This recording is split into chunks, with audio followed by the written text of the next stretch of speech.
Every day is iba't ibang klase or mukha ng gusto rin namin at nandun din kami sa ganong klase ng direksyon. Ang purpose nitong mga ganitong bilateral labor agreements ay para mas mapabuti pa ang kondisyon Taiwan kay company ABC. So itong mga bagay na ito, ang napakahirap. Siguro naririnig nyo rin naman yung storya ng iba na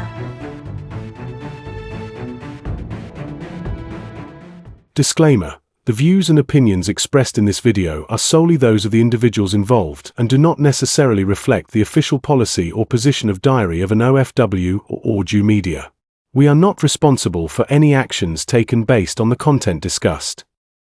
Isa na namang makabuluhang araw ang meron tayo ngayon dahil kasama natin ang isa sa kinauukulan dito sa Czech Republic. And we're so excited kasi marami tayong matututunan sa kanya all about the process, batas, and kung paano nga ba maninirahan ng isang OFW dito sa Czech Republic. Hi, hello, good morning, good afternoon, good evening sa inyo, and welcome sa isa na namang episode ng Diary of an OFW kung saan ito ang kwento nyo. And today, as gaya ng sabi natin, informative ngayong araw kasi kasama natin ang Labor Attaché dito sa Czech Republic. Let's all welcome Attorney Llewellyn Perez. Hi, Attorney Lynn. hello, magandang umaga, hapon, gabi sa inyong lahat. It is an honor to be with you today and to share with you vital informations and some updates about Filipino workers here in the Czech Republic. Maraming salamat po. Alam po namin na sobrang hectic ng schedule nyo, but we've made it. Just a quick story, no? Nakilala namin si Attorney Lynn nung nag-conduct sila ng PAOS, which is a post-arrival orientation seminar na ginagawa nila sa iba't ibang lugar dito sa Czech Republic and as well as sa dito sa Europe. Nagpakilala kami and inimbitahan namin siya with the Ambassador and Ate Maria, President of NOC. Without any doubt, nag-guest sila sa amin. So, for those who don't know you yet, sino po ba si Attorney Perez? And ano po ba yung ginagawa ninyo dito sa Czech Republic? Okay. Si Llewellyn Perez po ay ako po ang Labor Attaché ng Migrant Workers Office in Prague dito sa Czech Republic. 6 na bansa ang under our jurisdiction. So it's Czech Republic, Poland, Latvia, Lithuania, Estonia, and Ukraine. So yung lahat po ng mga OFWs na nandyan sa 6 na bansa na yan, kami po ang nangangasiwa at nagbabantay sa kanilang mga kapakanan. Now, as a labor attaché, meron kaming dalawang main functions or main responsibilities. Una ay ang maghanap ng decent jobs para sa mga overseas Filipino workers na nais maghanap ng trabaho sa mga bansa na nasa jurisdiction namin.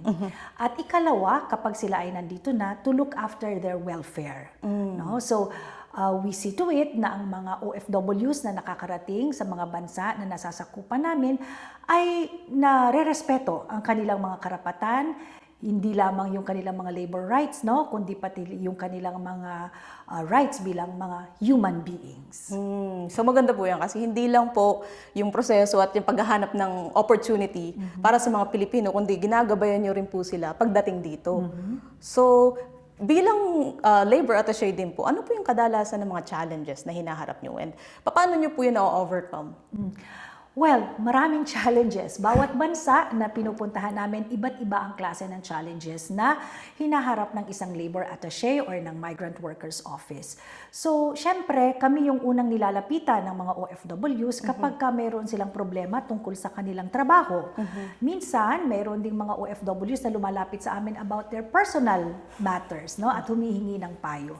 So, yung mga bagay na yan, every day is iba't ibang klase or mukha ng challenge or problema ang aming na-encounter or natatanggap mula sa OFW. So, ako ay consider every day as a challenge. Bawat problema na inilalapit, kailangan magbigay no, ng kaukulang atensyon at aksyon ang Migrant Workers Office.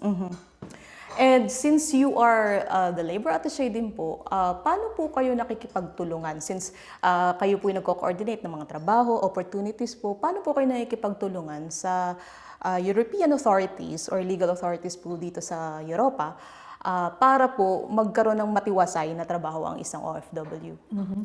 Part din ng aming obligasyon yung mga bilateral labor agreements. No?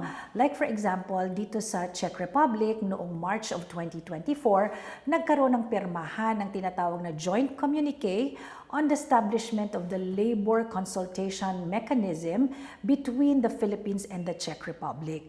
So yung bilateral labor agreement na yon ay ang direksyon noon ay ang dalawang bansa ay laging uupo at mag-uusap, titingnan ano yung sitwasyon ng mga overseas Filipino workers sa Czech Republic, paano mas mapapagbuti ang kanilang kondisyon. So yan ay gusto rin namin at nandun din kami sa ganong klase ng direksyon patungkol sa mga ibang bansa na nasasakop namin, particularly Lithuania and hopefully magkaroon din sa Poland. So parang nagkakaroon po ng isang meeting, kumbaga po ang both countries, and then pag-uusapan kung paano po mapapa-improve, makakatulong at paano, kasama na rin po siguro yung fairness po na equality sa lahat, foreign and locals po.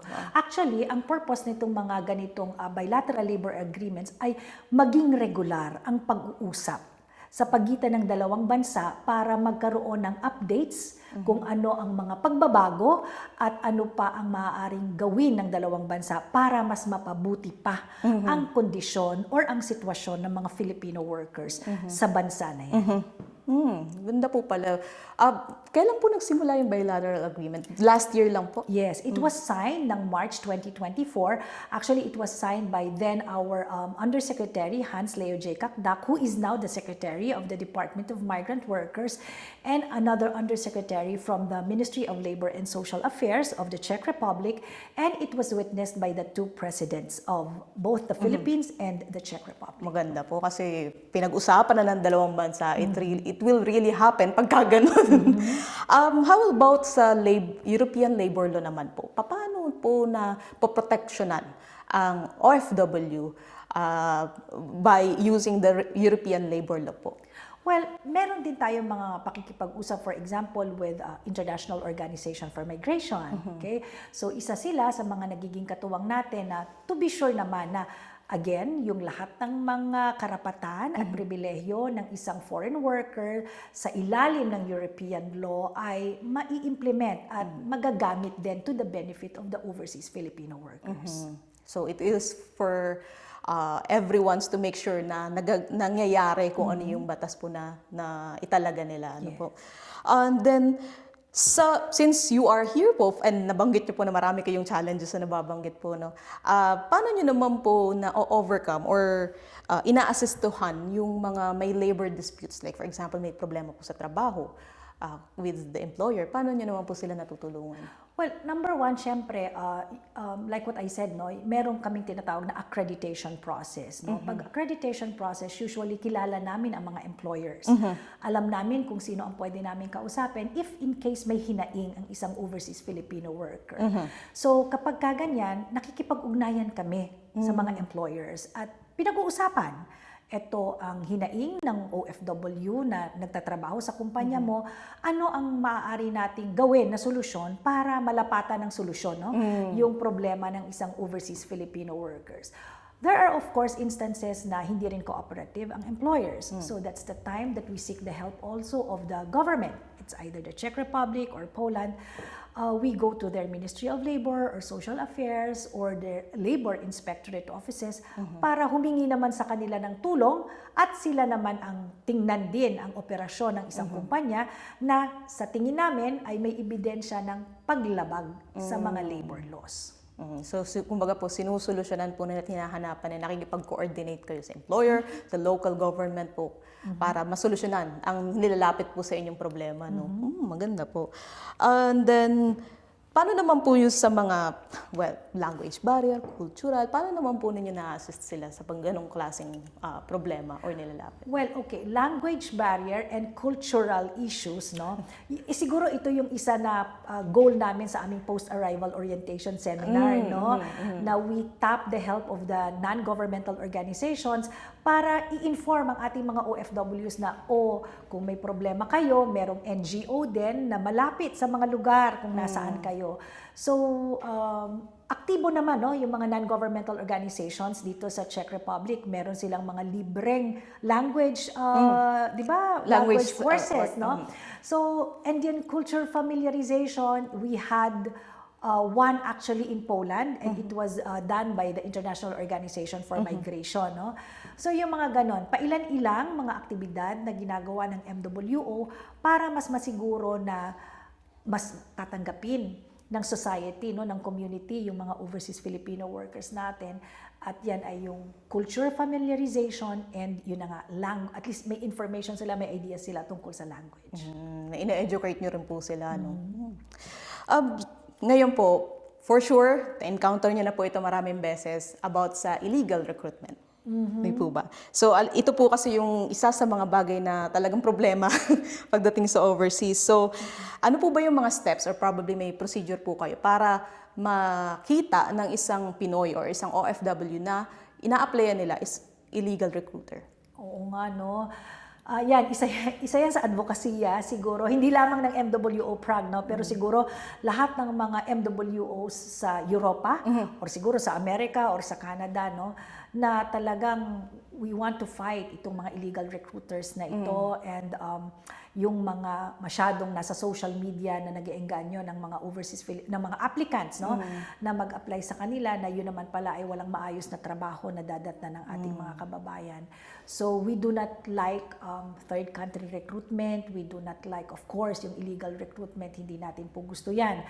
As much as possible, we encourage the Filipinos na mag-visit naman doon sa DMW website. So siguro you can share I can share with you the DMW website and pwede nating i-flash yan, ano? Sure. Para at least makita nila, pag naghahanap kasi, makikita na nila doon na ano yung mga approved job vacancies. Okay? When you say approved job vacancies, yun yung dumaan sa aming mga MWOs, no? At nasiguro namin na okay, may trabaho, okay, maayos ang kumpanya, okay, maayos ang kontrata. Yung gano'n, no? So, pag nandoon, isa-search, napakadali bansa kung saan nila gustong pumunta, ilagay lang nila doon. And then, ano yung posisyon na gusto nila. So, lalabas lahat doon. Ano yung mga kumpanya sa bansa na gusto nilang puntahan, na nag-hire ng mga Filipino workers, at ano yung mga ahensya na kakausapin nila sa Pilipinas. Okay, so nandoon lahat yon. So, siguro number 1 yon. Kapag ka ang ino-offer po na trabaho sa inyo ay wala dun sa listahan, bogus yon. So tigilan na natin ang pakikipag-usap. Okay? Number 2, wag na wag po magbabayad. Okay? Kahit na single centavo, through bank transfer, through bank deposit, through transmittal. So, wag po. Kasi, base po sa batas ng DMW, ang pagbabayad ng anumang halaga, let's say kung maaaring magbayad ng placement fee or whatever fees, ay kinailangan ginagawa doon sa opisina mismo ng licensed recruitment agency. At kailangan po may kaukulang official receipt na registered sa Bureau of Internal Revenue na iaabot sa isang nagbayad na aplikante at nakalagay doon para saan yung kanyang binabayaran. Mayroon po kami mga naririnig, for example, na work permit, pababayaran, 2,000 euro, and then kinamaya-maya magiging 5,000 euro. Ay, hindi po ganun ang halaga ng work permit. At yung lahat po ng mga yan, work permit po, ay sagot po yan ng employer base sa regulasyon ng Department of Migrant Workers. So, mga red flags na po kaagad yan. And isa pa, yung pong mga laging nakikita sa social media na mga aktibong nag-hire ng mga aplikante no, from the Philippines or from different parts of the world, no, ay medyo maging maingat po. Maging maingat sapagkat kalimitan sa kanila ay hindi accredited or hindi dumaan sa tamang proseso. At kung sasabihin ko na mayroong mga lumapit na sa amin at nagre-report na naging biktima sila, ay talagang it's an understatement, no? Marami pong mga kababayan ang unfortunately ay nagiging biktima ng ganitong klase ng hindi tamang proseso para sila ay makarating sa bansa na gusto nilang puntahan. Yeah. Well, yun nga po eh. Siguro, eto na lang, tama yung sinabi ni Attorney Lynn, no? Bisitahin yung website ng DMW kasi live yung mga lists ng accredited agencies doon. So kung may available na job vacancy, doon nyo i-check. Kung halimbawa may in-applyan kayong agency, i-check nyo doon kung available siya sa website. And then, make sure na wala kayong babayaran for the contract or anything. And kailangan din ay nasa tamang proseso. Kumbaga, accredited na yun eh. So, kung may agency kayong applyan sa Pilipinas, and nasa listahan, ituloy nyo na. And iwasan din makapag-communicate sa mga, social media na nag-o-offer ng trabaho. Nabanggit nyo po yung mga accredited agencies. Pwede nyo po bang i-share kung paano po yung proseso ng pag-a-apply pag galing po sa Pilipinas? Well, number one, sa isang aplikante na nais, for example, pumunta ng Czech Republic, again, as I said earlier, tingnan yung DMW website. Piliin doon ano yung klase ng trabaho na gustong applyan, ano? At makikita nila ano yung mga ahensya na merong approved job orders patungkol doon sa trabaho na nais nilang puntahan. Makipag-ugnayan diretsyo sa mga licensed recruitment agencies sa kanilang opisina, bisitahin ang opisina, no? Para malaman ano yung mga requirements at maaari ba silang mag-file ng kanilang application, more or less sila ba ay qualified para doon sa posisyon na ina-applyan.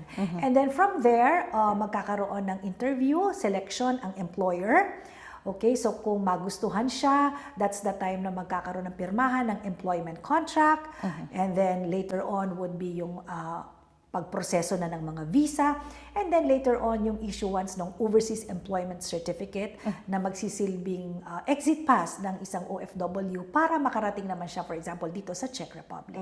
So yun, i-check nyo una sa website kung available kung accredited yung agency na yon. Pangalawa, mag-apply kayo, send kayo ng resume kung qualified kayo. Pangatlo, dumaan kayo sa proseso, like provide ng documents, mga necessary documents like NBI, apostille and anything.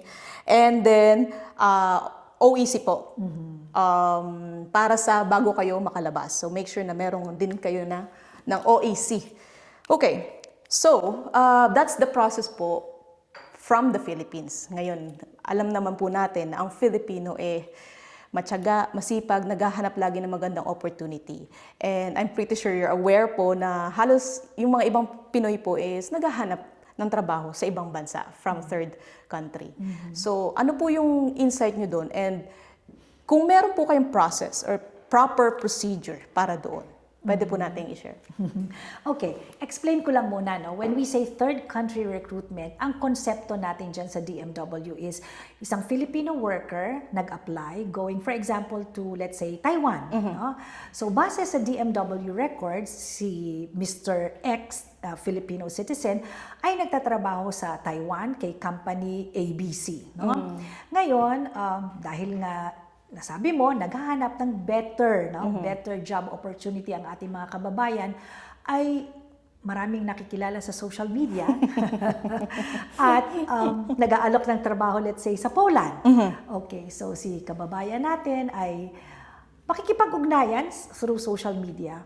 At mayroong ilan naman na nakakarating sa Poland, no? So yun yung third country niya na nadatnan, Poland. Ngayon, ang DMW, we discourage third country recruitment. Bakit?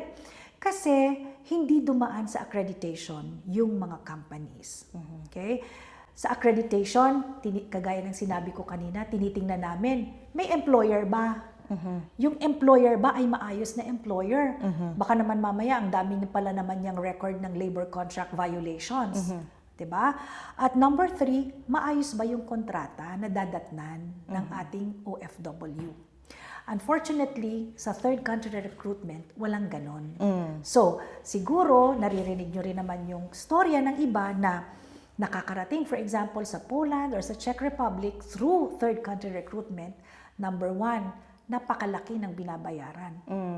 Diba? Kung accredited ang job offer, ay alam ng ahensya ano lang ang pwede nilang legal na singilin from an applicant. Kung maglalampas doon sa limitasyon na nakaset ng batas na maaaring singilin sa isang aplikante, mananagot ang ahensya na nag-hire sa kanya. Maaari siyang matanggalan ng lisensya. Sa third country recruitment, walang lisensya. No? Walang lisensya ang isang recruiter or ahente na pwede nating habulin para mapanagot. So, dyan nangyayari yung unang-unang abuse. Masyadong mataas na binabayaran ng mga aplikante. Number 2, common ang storya na pinangako po sa amin, ganito ang sweldo namin, okay? Ganito ang trabaho namin, pero pagdating po namin, wala pa kaming trabaho. Ang tagal po naming nakatambay. Ang sweldo, kalimitan, ay hindi rin yung sweldo na naipangako. So itong mga bagay na ito ang napakahirap, no, para sa amin sa Migrant Workers Office na disiplinahin yung mga recruiters, no? Kasi minsan yung recruiter naman ay agent lamang, no? Para lang makakuha sila ng aplikante, yan, iniengganyo nila through social media, pero hindi nila iniisip ano yung kahihinatnan ng mga aplikante. Kaya po yan, as much as possible talaga, dumaan tayo sa tamang proseso, kasi at least sa proseso na mayroon ng gobyerno, ay ito yung tested na proseso para maproteksyonan ang interes at ang welfare ng mga aplikanteng Filipinos. So, kumbaga po, paano po yung mga nasa ibang bansa, mas maganda po uuwi na lang sila ng Pinas para mag-apply kung if any case gusto po nilang pumunta sa ibang bansa din. Yan ang ideal at yan ang talagang ini-encourage namin kasi yan nasisiguro, no? Na at least accredited ang mga pupuntahan. Isa pang disadvantage actually ng third country recruitment is, yun na nga, nasabi ko, kung ang record ng isang OFW ay nasa Taiwan, and then kailangan siyang hanapin for whatever reason, base sa record, siya'y nasa Taiwan. Pero yun pala naman, nasa ibang bansa na siya. So again, another reason kung bakit hindi po gusto ng ating pamahalaan ang third country recruitment. Opo, kasi kung sakaling may mangyari sa Pinoy, akala nila nasa Taiwan pa, for example, tapos wala na pala. Tapos lalapit ang Pinoy na ganito yung naging problema niya, tapos walang record na, yeah, makes sense po. Disadvantages, yung consequence na harapin mo kapag nag-apply ka from third country, kung sakaling mag-a-apply ka man na nakita mo sa Facebook or sa social media, ang disadvantages, unang-una, hindi sila accredited. Possible na magbayad kayo ng mahal. Pangalawa, hindi na certified ang kontrata. So, kumbaga, hindi nila nasuri kung tama yung kontrata na nakalagay, na pipirmahan mo. And then, yun, pangatlo, walang record ang government sa'yo kung sakaling lilipat ka. So, just make sure na kung interesado kayong magtrabaho or lumipat sa ibang bansa, sundin na lang muna natin kung ano yung safe na process, which is going to the Philippines, apply again, and then dun tayo lumabas. Okay. Ano po ba yung kadalasang industries ang open dito sa Europe? Anong mga niche po, like manufacturing po ba? Well, ito sa bansa, no, na under our jurisdiction, yeah, tama ka doon, no? More on manufacturing, more on mga production line operators, di ba? Marami ring requirement for welders, electricians, and of course, yung iba naman sa food industry. So, more on manufacturing, welding, mga skilled worker po yun, di ba? And then sa mga hospitality company po, wala pa po dito so far. Meron na rin sa mga food, yung mga restaurants, marami na tayong mga cooks or mga chefs, oo, na nandito sa mga bansa na let's say Czech Republic or Poland, no? Yeah, and also pala yung mga trailer truck drivers. Yan, mga driver. So, I think naman halos karamihan available na ngayon dito sa Czech Republic kasi nakita nga nila na magandang record ang maganda magtrabaho ang Pilipino kaya mas pinipili nilang damihan ng quota ng Pilipino. And so, ito naman po para sa mga gusto pong magbakasyon sa Pilipinas, no. Ano po yung proseso na kailangan nilang daanan bago po sila lumabas sa Czech Republic? Yeah, yung mga from the Philippines ay pagdating sa Czech Republic, for example, ay nakatagpo ng ibang employer, no, sa Czech Republic. So, ibig sabihin, nag-transfer siya from one company to another, ay kinakailangan po yan ay magpa-verify muna ng employment contract nila sa amin, no? Doon sa panibagong company. So, anong ibig sabihin noon? Kailangan sila magsumite ng copy ng kanilang employment contract, and then passport, yung bio page ng passport, and then yung kanilang employee card or yung temporary residence card, and minsan nagre-require kami ng addendum or compulsory or OFW insurance. So, kailangan po muna na may stamp namin yan, at yan ay bibit-bitin ng ating OFW pauwi sa Pilipinas at gagamitin niya yan para sa pag-a-apply niya ng OEC. So of course, yung e-travel, no, kailangan din yan, requirement. Needless to say, kailangan syempre ng ticket Opo. at Kailangan ng passport para makapagbakasyon sa Pilipinas. So yun. And then pagbalik naman nila dito, of course, kailangan meron silang bitbit na overseas employment certificate na ibig sabihin ay talagang may babalikan silang trabaho dito sa Czech Republic. Ang ganda nga po kasi digital na rin po, may travel na. So hindi na nila kailangan na maglakad pa ulit pumunta sa DMW office, hindi po ba? Pwede ko po ba tanungin kung gaano na po kayo katagal na labor attaché? Hindi lang po dito sa Czech Republic, for the entire professional life nyo. Okay. Wait. Nagsimula ako sa government service ng taong 2004. Yeah, I think it was August of 2004, kung saan pumasok ako sa Philippine Overseas Employment Administration, yung dating POEA, as an attorney, as one of the lawyers there sa POEA. No? 5 taon akong nag-serve sa POEA. And then after that, I went to the Overseas Workers Welfare Administration. So doon naman sa OWA, nakalabing 3 taon ako. So, ang first deployment ko was as a welfare officer. So, under ng OWA, I was assigned to Taichung, Taiwan. Yes. So, 1 year akong nag-serve as a welfare officer sa OWA, Taichung. But after that, nung nabakante yung posisyon ng labor attaché sa Taipei, so, nalipat ako doon. So, I became a designate labor attaché sa Taipei, where I stayed for 2 years and 6 months. And then I went back to the Philippines for 2 years, again under OWA. And then after that, na-deploy naman ako 2018 to Kuwait. Oo, as welfare officer din. So, in Kuwait, I stayed there for 3 years and 3 months. And then, November of 2021, yun na yung nakarating ako dito as a labor attaché. 2021. Yes, November of 2021. So for sure po, marami na kayong istoryang na nakita, narinig. But ano po yung isang inspiring or successful story na hindi nyo nalilimutan hanggang ngayon, all throughout your service po? Stories about the Filipinos, no?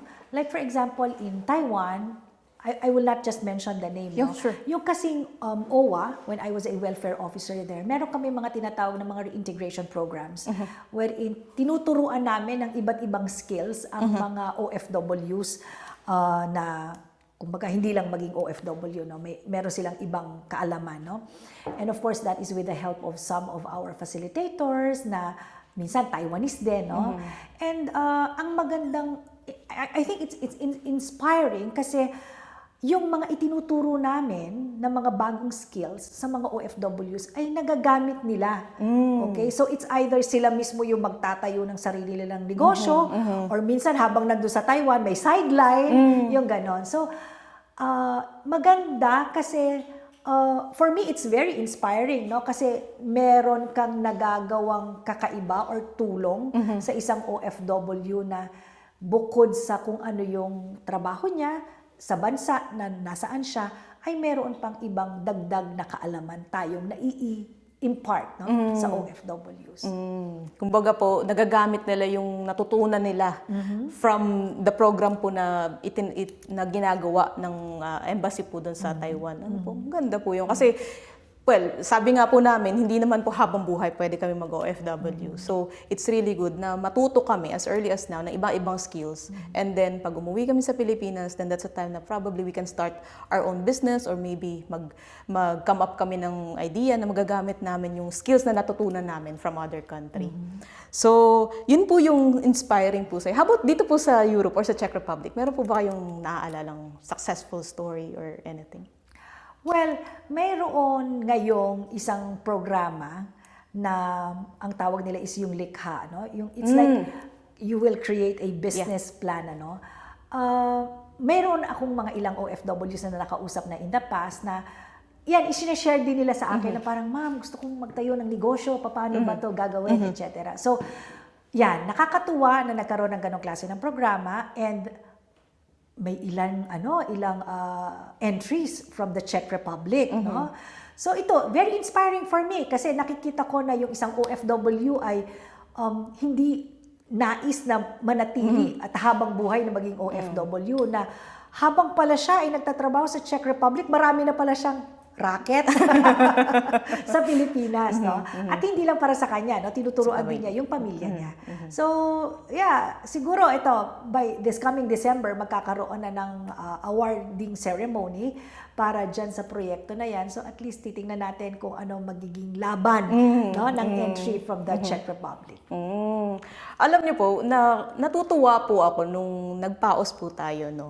I-share ko lang to kasi nag-Taiwan din po ako for almost 3 years ata yun. But I never experienced the program or kumbaga yung educational na program po na ginagawa ng DMW or POEA before. Siguro hindi pa po ganun ka-improve, no?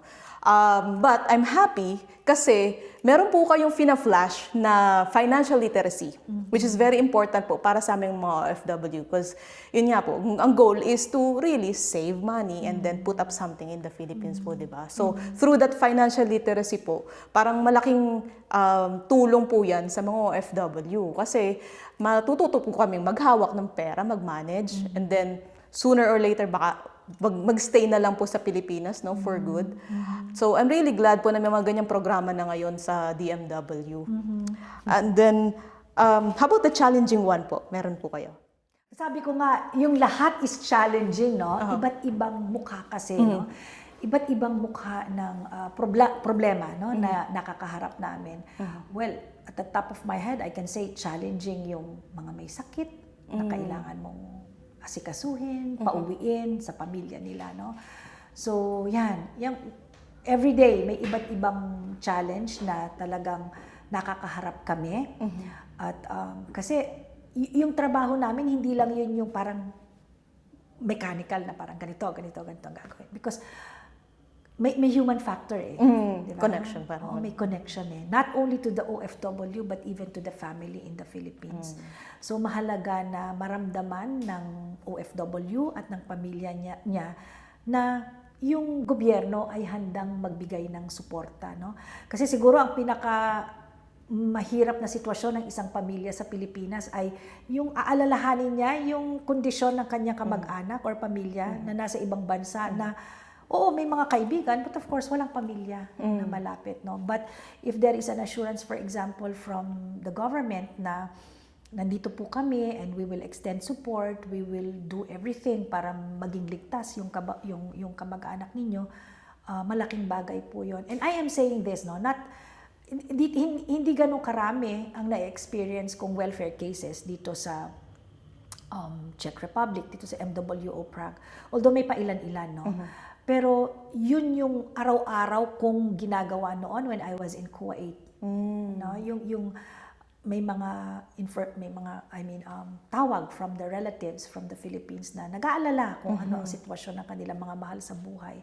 So malaking bagay na ma-assure namin sila, no? Yung marinig lang nila na okay, nandito po kami, we will do our best para maiayos ang sitwasyon ay nakakampante, no?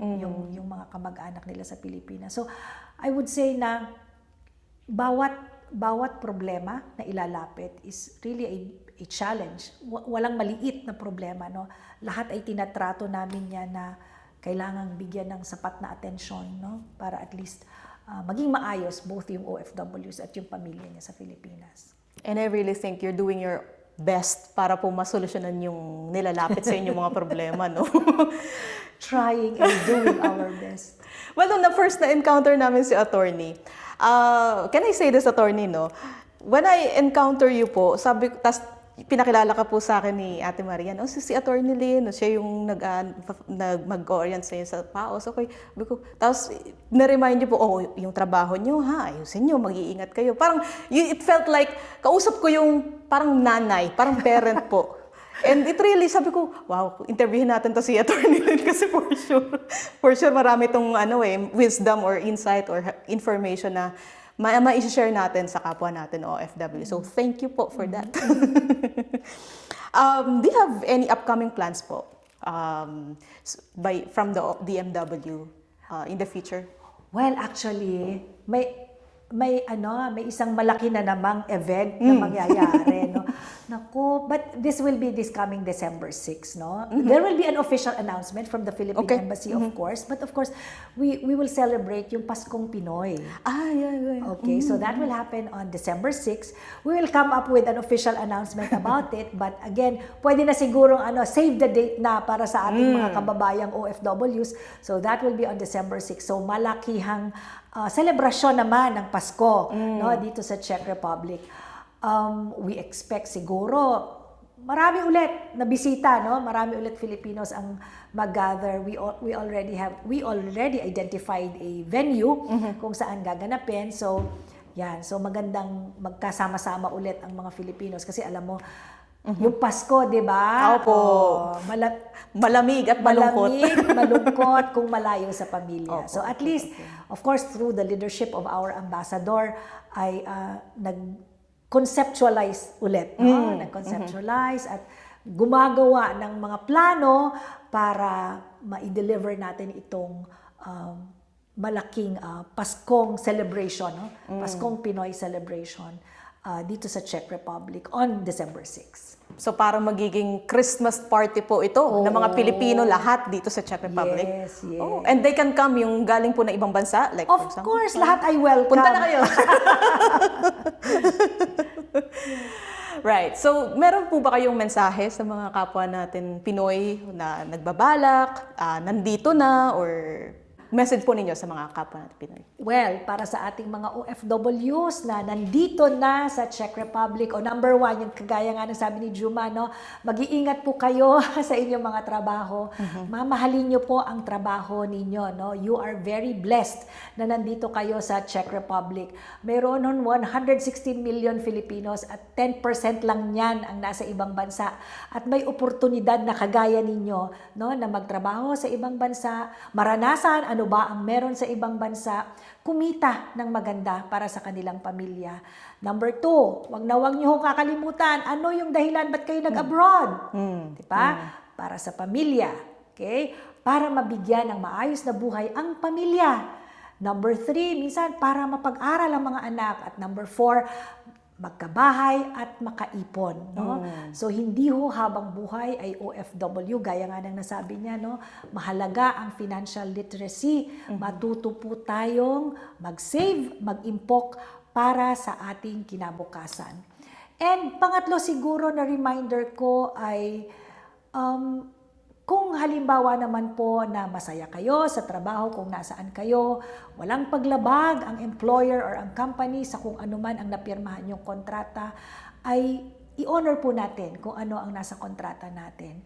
Iwasan po natin yung nakikipag-usap sa mga hindi lehitimong mga kumpanya na minsan ay yan ang nagiging dahilan para mapariwara ang ating mga kababayan. And of course, ayaw ho natin ng ganon. Mas gusto ho natin na ang pag-stay nyo dito sa Czech Republic at sa kung saan mang bansa kayo naroroon ay legal at naaayon po sa batas.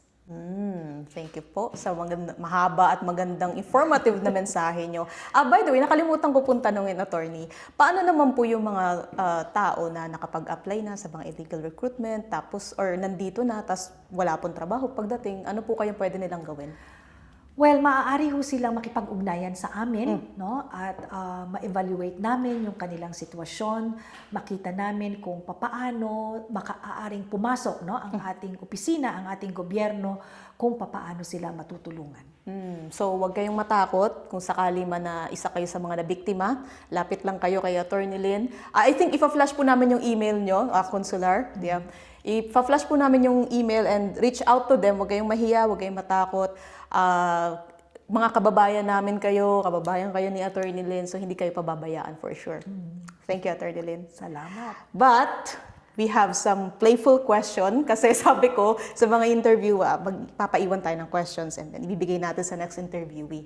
And so, meron pong question na naiwan dito. It's easy. Feeling ko masasagot niyo po ng ayos. And the question is, how do you make someone else's lives better? Well, by being a good example to that person, by trying to tell that person or explain to that person what are the good things about life.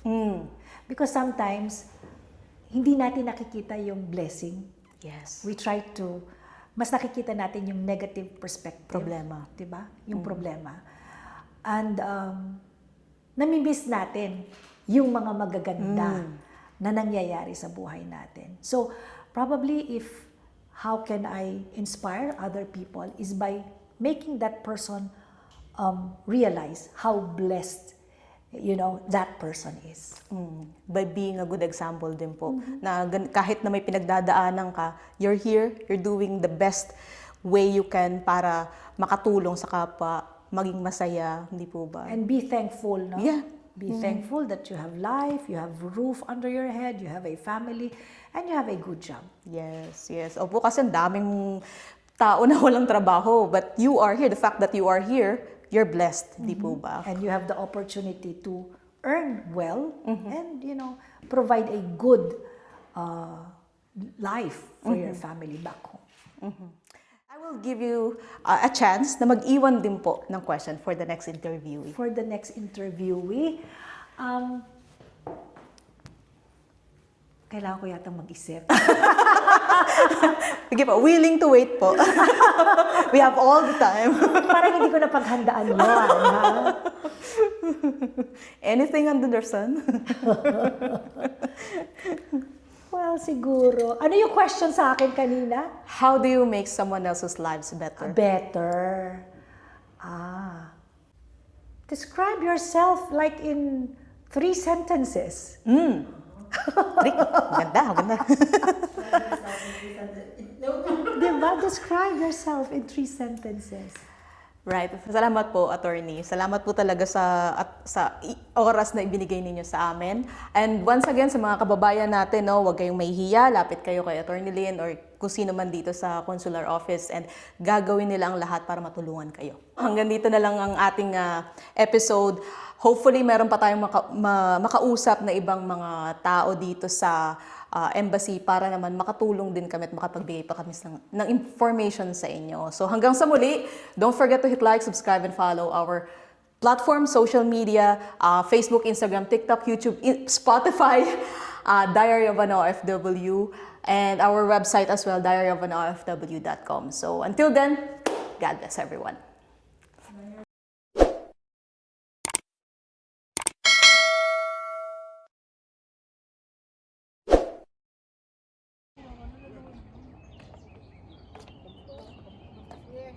Ayun eh. Putol. Ako.